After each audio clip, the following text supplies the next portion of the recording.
This is Macro Analytics, delivering frank conversations on global macroeconomics and market analysis, outside the mainstream, featuring discussions and debates between Gordon T. Long, publisher and editor of GordonTLong.com, and his guests. The content of this discussion is strictly the opinion of the participants. It is in no way a solicitation for business, nor is it to be considered investment advice of any sort. Always consult a registered investment advisor before making any investment decision. These discussions are extremely hard-hitting and terribly frank, and parental discretion is advised. Now, on to the show. Thank you for joining us. I'm Gord Long. I have Miss Shedlock joining us this morning. Miss is with Sitka Pacific Capital, and maybe more recognized with MISH'S.com. Welcome back, Mish. Pleasure to be on the show, Gordon. Always look forward to talking to you, and it's amazing how quickly what we were going to talk about last week, what we're going to talk about this week, and we're going to talk about the BOJ announcement. We're going to talk about the FOMC announcement. I'm going to talk about what's going on in Europe. But before we do, couple things. You made mention of a great book by David Stockman on Trump. Any comments you'd like to share with our listeners on that one?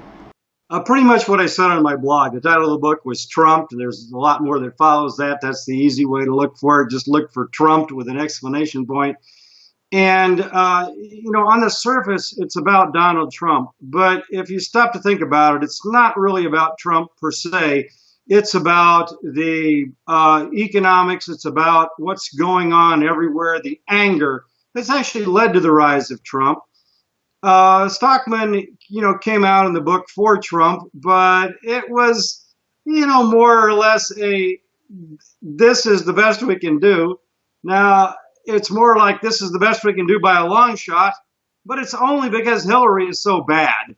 That's what we're all saying. And one of the people commented to the blog when I wrote it. So, Mish, one thing I have noticed here is there's no license plates out there for anybody.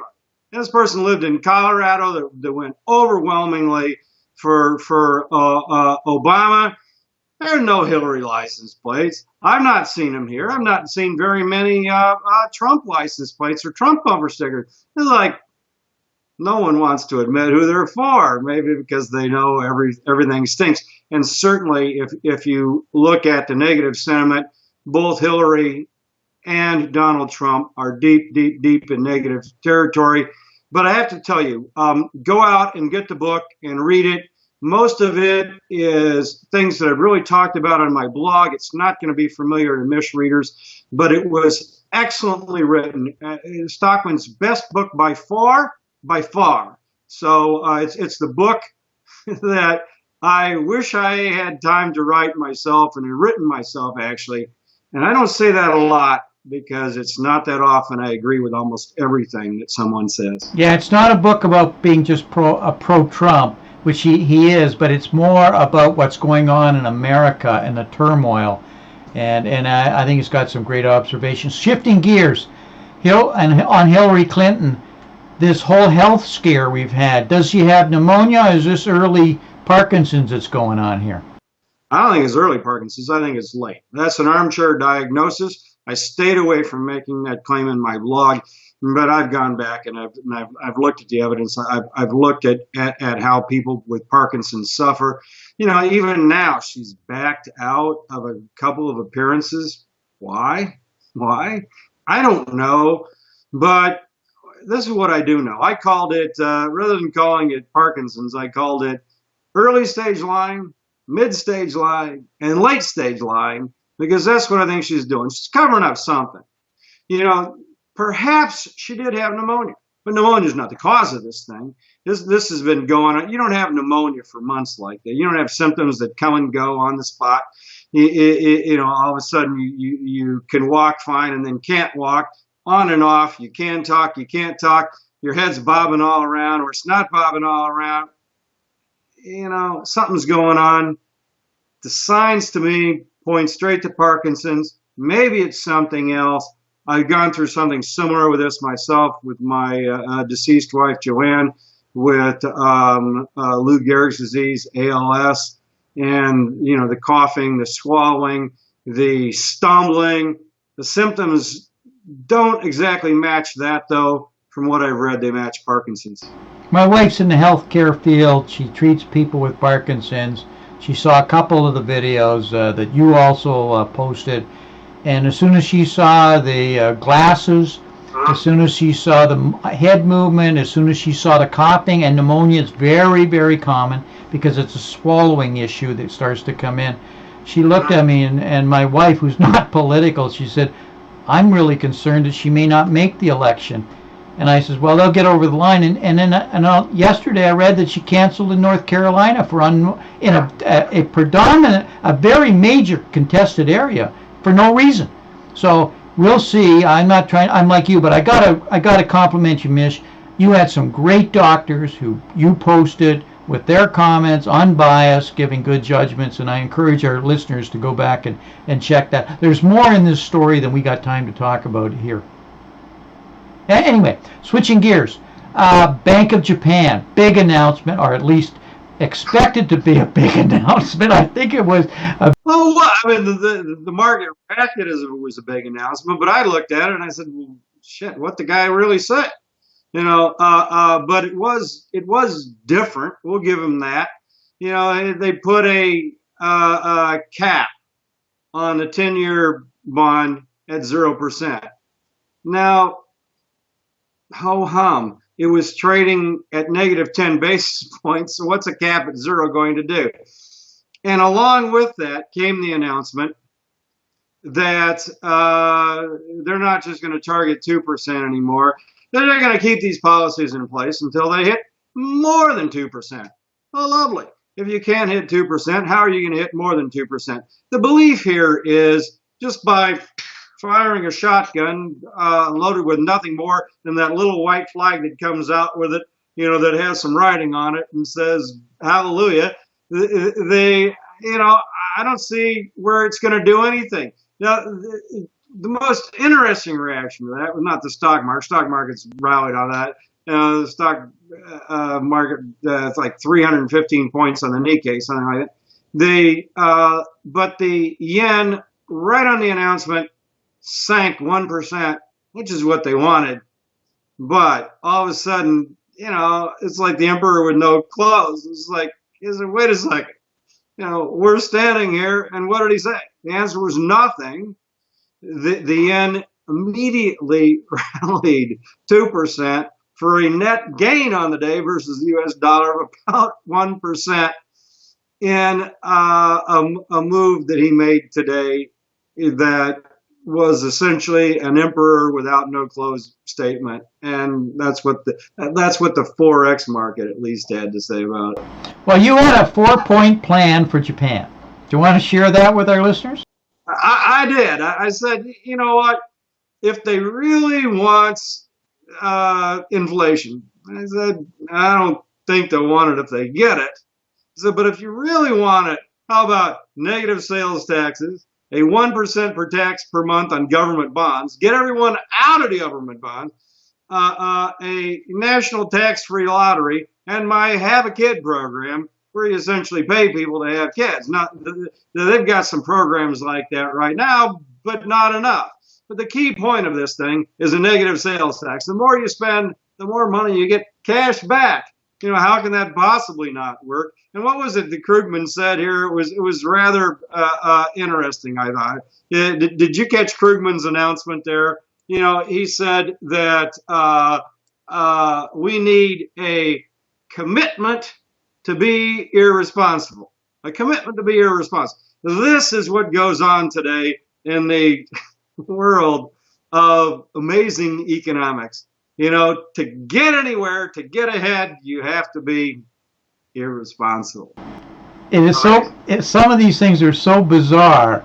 I have to read them 2 or 3 times to believe what I read. But anyway, switching gears. FOMC meeting, another big day in the markets. Another non-surprise. Key words you were looking for, and did they deliver? I have expected them to at least say something like, "Oh, we're going to be vigilant here," or there was another word, I can't remember it, but they didn't they didn't come out with anything like that. They did repeat their mantra that like it's closer to getting to the time that we're going to need to do this. The case is strengthening, actually, is the words they use. You know what? I think they said that in March. I think they said that in April. I think they said that in May. I think they said that in July. They're saying it again now. Why should anyone believe them? There were 3 dissents. There were 3 governors that wanted to hike today. Well, let me ask you this. Will those 3 governors still want to hike in December? I don't know. How do I know? They don't even know. Because what's the data going to be like between now and December? And certainly the trend has been miserable. New home sales were shockingly lower. Retail spending was shockingly lower. GDP now is down. Their forecast is down from 3.7% to 2.9%, and falling. Is going like this. Now, every economic report that comes out goes like that. Well, not all of them. I mean, there's some little blips up. And the New York Fed did not post its nowcast last Friday because it didn't want to interfere with the FOMC. Now, it's curious that the Atlanta Fed can post its GDP now, but the New York Fed cannot post its nowcast. But I took a stab at the nowcast, and the last one we had was from a week ago Friday, and it was at 2.8%. Based off of the reports since that, I would say we just knocked 0.4 points off of what they're going to estimate. Now, I'm estimating here what they're going to estimate. This isn't my estimate. Personally, I think we'll be lucky to hit 2, but I expect this to come down, their forecast to come down to maybe 2.4, and then I expect them to keep sinking. There's going to be some economic surprises here, but one of the things that puzzles me, though, Gordon, is everyone's talking about this expected inventory build. So, well, inventory is subtracted from the last GDP, so they think inventory is going to add to this GDP. You know what? That would actually make sense on the surface if sales matched. But inventory to sales has been going up for years, and it's hovering near the highest it's been since before the Great Recession. And if you look at the chart then went like this, and now it's back up here. So we're back to the point where I would call it speculation in inventories, arguably, especially in things like cars. And people are expecting this inventory build. Now, Gordon, it could happen. I'm not saying it's not going to happen. I'm just saying there's no reason. We don't only have inventory build. I believe we have channel stuffing going on here right now, Mish. Well, you can't make that claim month after month. I mean, I see these comments, zero hedge channel stuff. It's not channel stuffing every month. It can't be. It can be channel stuffing at the end of the line, where they've got this last boom out there, they're stuffing the channel. In a sense, I suppose it could be channel stuffing in this sense.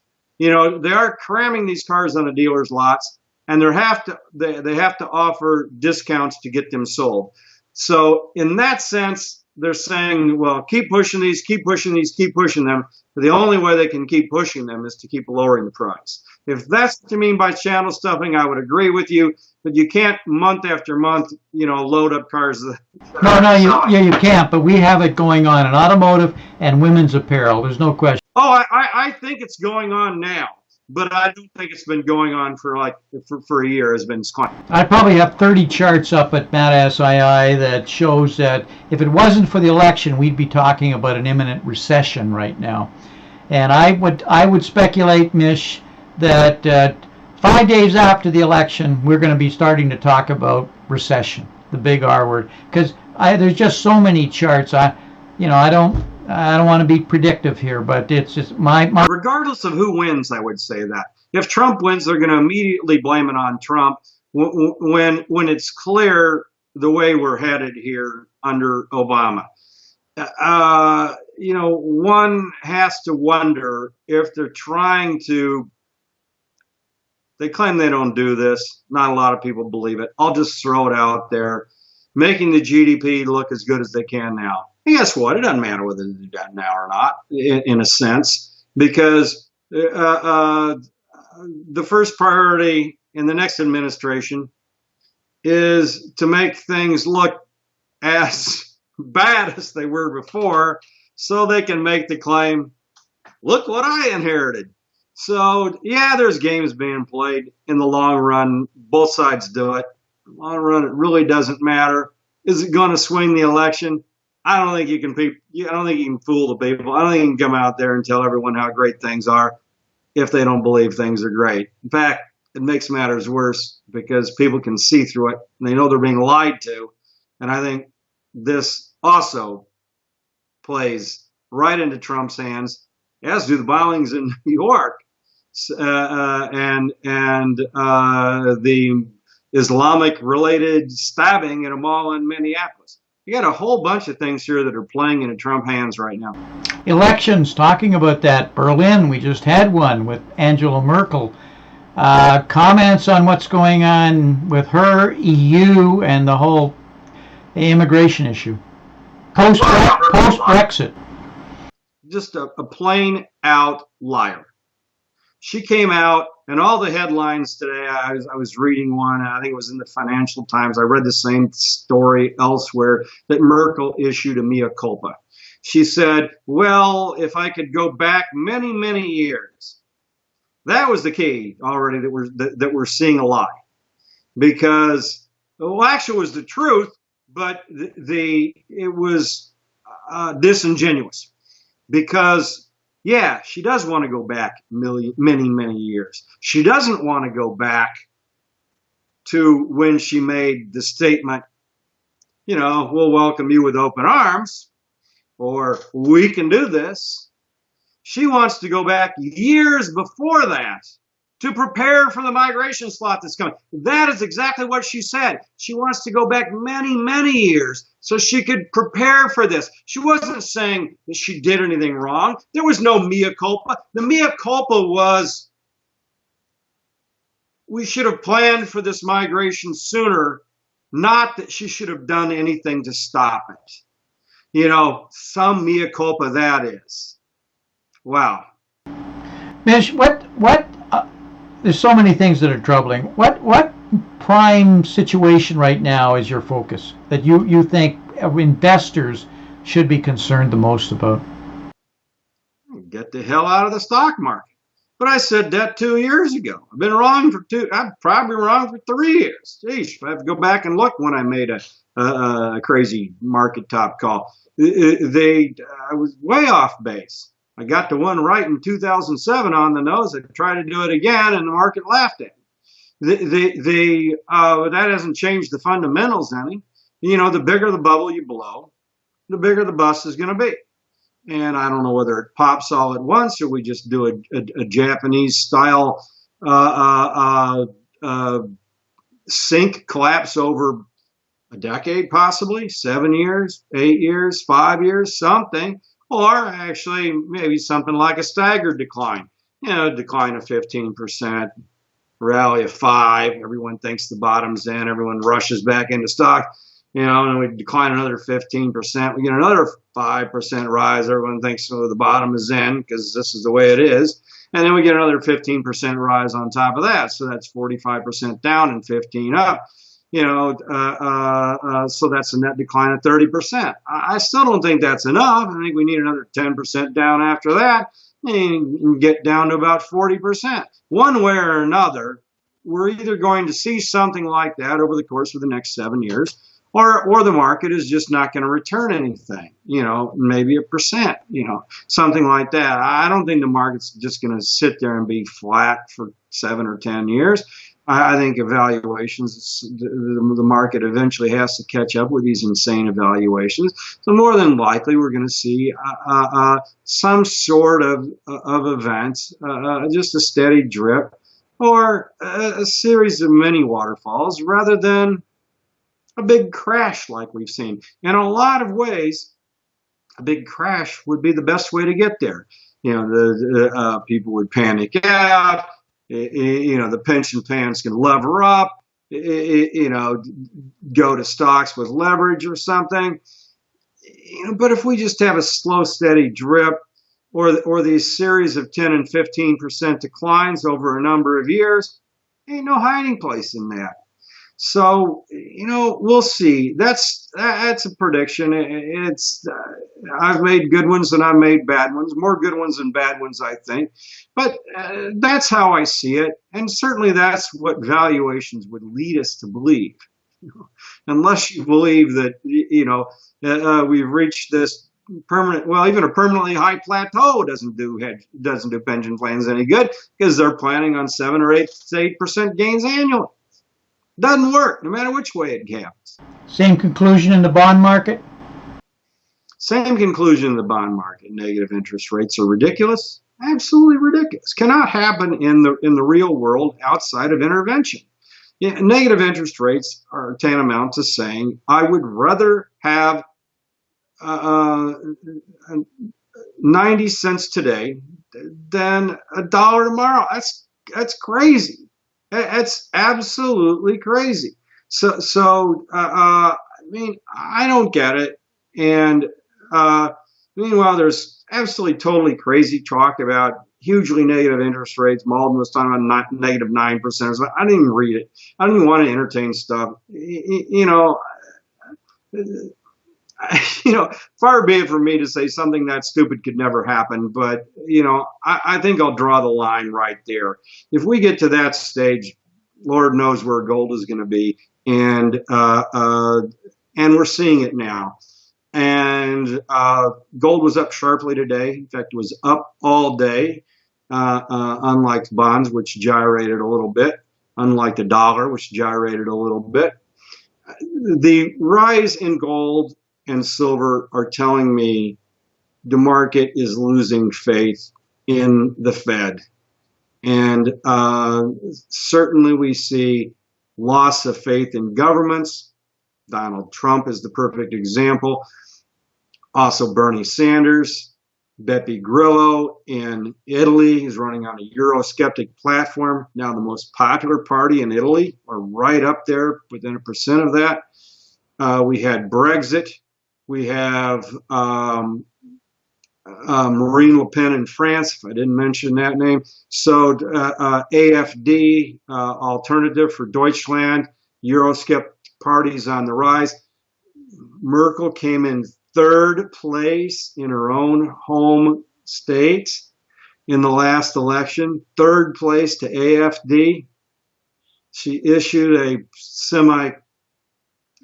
she didn't issue any, she just said, well, we have to do better. She blamed that one, Gordon, on her inability to explain what they were doing. Everyone knows what they're doing. She wants to bring in immigrants. She's not going to change her stance. She doesn't give a damn what anyone says, and she's going to hold that stance until she's voted out of office. That's what we can see. Pretty sad state of affairs, no question about it. What I'm seeing here, Mish, with regard to Merkel and Europe, is just a flawed policy, and therefore we're losing confidence in the central banks, not just in Europe, not the BOJ, not the FOMC, and I was reading one of the stars, the original people in The Big Short, asked him today or the other day what he saw The Big Short to be going forward. And he says it's shorting quantitative easing, and by that is confidence in the central bank's current policy, versus what he shorted then was the mortgage debacle. Don't know if he's right, but it was interesting comment. He says that it's not a market, it's not an instrument, it's a philosophy and a policy. Well, I said that long ago, actually. In fact, I asked some people. I was doing a video show over the weekend. I was actually in New York doing it for a gold promotion, and John Rubino was on the panel I was on, and I asked him. I said, what do you think the biggest bubble is? Rich Dad Poor Dad was actually on this thing too, and I asked him the same thing. What do you think the biggest bubble is? they gave their answers, and I said, well, I'll tell you what mine is. It's a belief that central banks have everything under control, because they don't. And that echoes the comment that you just made.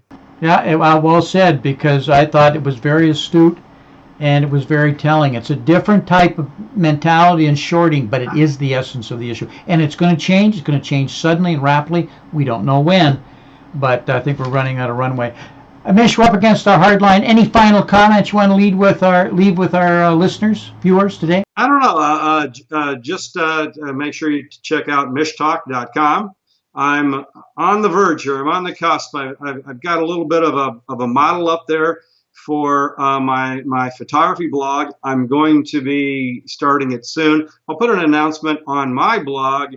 And I can't remember if I showed you this one before. Let's see if that comes in. That's a shot of the Milky Way over the Grand Canyon. I can't remember. I hope that comes out here.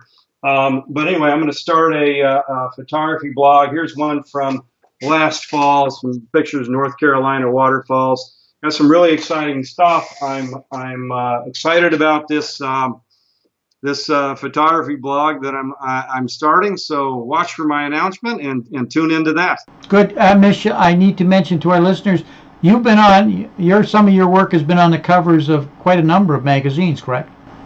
I've had 80 magazine covers. All of them were on film. For a while, I gave up photography. Actually, about 6 years, probably 7 years, maybe. I gave up photography. I got back in. The digital world had passed me up, but I'm in the digital world now. I have some really exciting stuff. My first focus is actually going to be on Iceland. I did a 17-day trip there in Iceland.